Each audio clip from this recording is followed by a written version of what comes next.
So if enlightenment happens, how do we know it has happened? Suppose we are hallucinating to be enlightened. If such a thing happens, it will be clearer than daylight. It's not something that you can miss. It is not that kind of an event that you could miss it. You will not miss it. But when I say this, there is a problem attached to this because these days it is going on in many places. For a certain fee, within a weekend's time you can get enlightened. You'll be declared enlightened by somebody. Really it's happening everywhere. If you just pay a certain amount of money, one weekend you can get enlightened. I remember in the 60s, in the 1960s,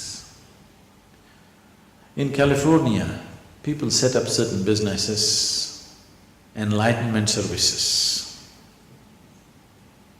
The advertisement I remember very well.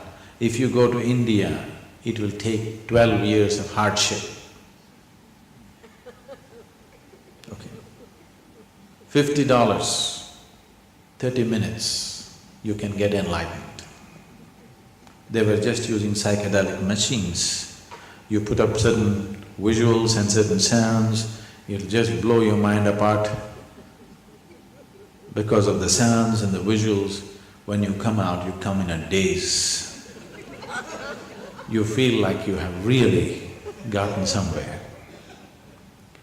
This used to be the advertisement.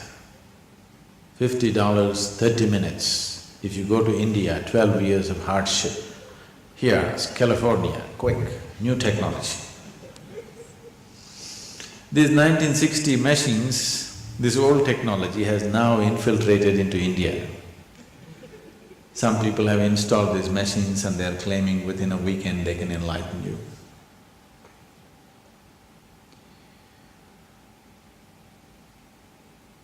You cannot hallucinate about it. If you're sincere, you would know that it is not so.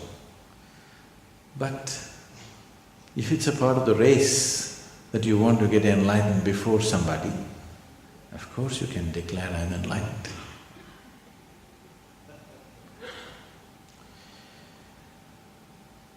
It is just that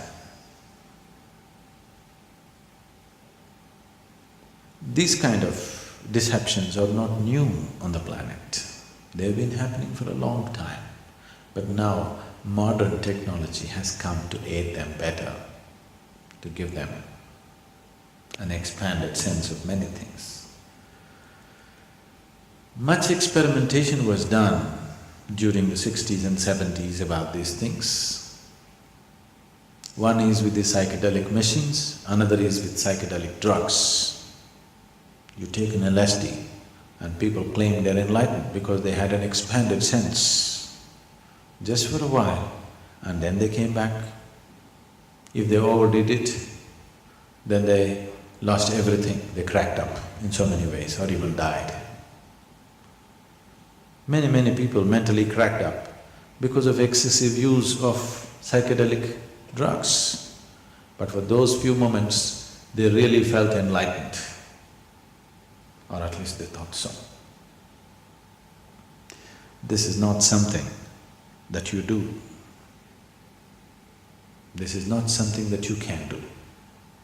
It is just that if you cultivate the system, your body, mind, emotion and energy to its peak possibility, then an absolutely wonderful flower blossoms within you. Not something that you did, you just waited with the right kind of conditions and it happened.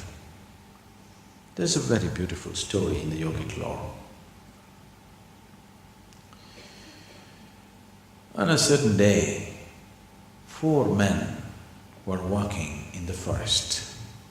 These 4 men were walking in the forest. One is a Gnana yogi, another is a Bhakti yogi, another is a Karma yogi, and the last one is a Kriya yogi. These 4 people can never stay together. They cannot be together. Because a Gnana Yogi means yoga of intelligence. He's a man of intellect, great intellect. He has complete disdain for everybody. He thinks everybody is a fool. Especially these bhakti yogis who are doing Ram Ram or whatever, in his mind they look like utter idiots. He can't stand them. Isn't it? Do you think?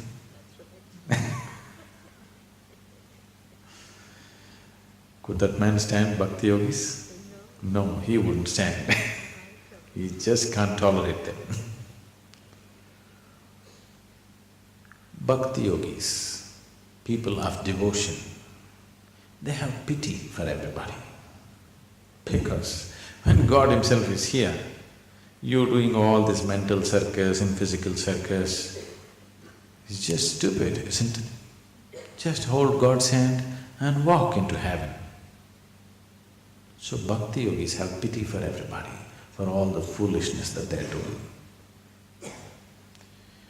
Karma yogis think all these other people are just lazy people.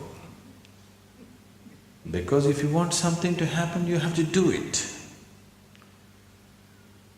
Because they're lazy and unwilling to do what they need to do, they have invented all these other yogas. Because in the world, if anything has to happen, you must do it, right? Action. These are yoga of action, karma.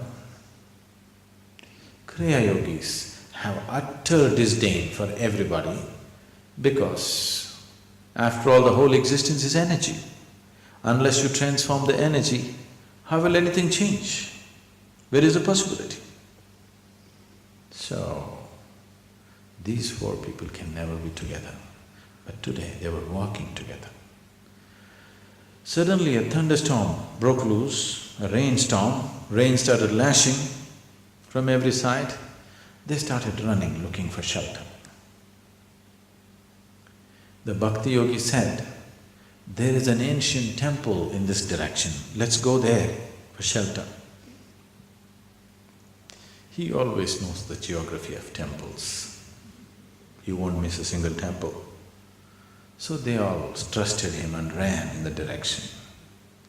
Then they found an ancient temple where the walls had collapsed long ago. Just a few columns and a roof was there.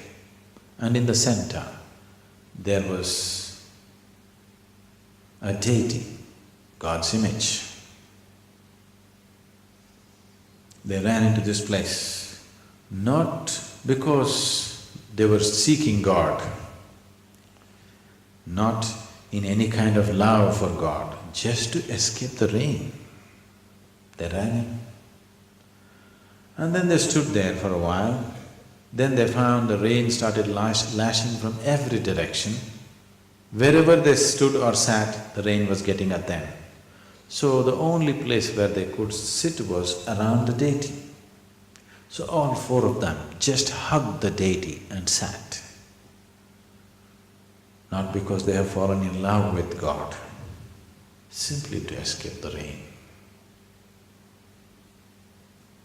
Suddenly, God appeared. In all their four minds, the same question, why now? We did so much yoga, we did so much puja, worship and so many things. You didn't come then. Now when we're just escaping the rain, why now?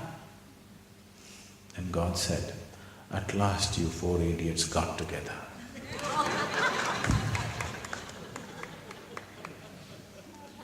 Without these four things getting together within you, your head, your heart, your hands and your energy, unless it all falls into place, unless all of it reaches its peak, it will not happen. And if it happens, is there any chance that I may not notice it? There is no such thing. Even if you're blind, you know the sun has come up, isn't it? Yes? Yes. Even if you're blind, you still know the sun has come up because nobody can miss it. It is not a small event that anybody can miss. You may not know whether you're born or not born, but if you get enlightened, you will know. It's much bigger than that.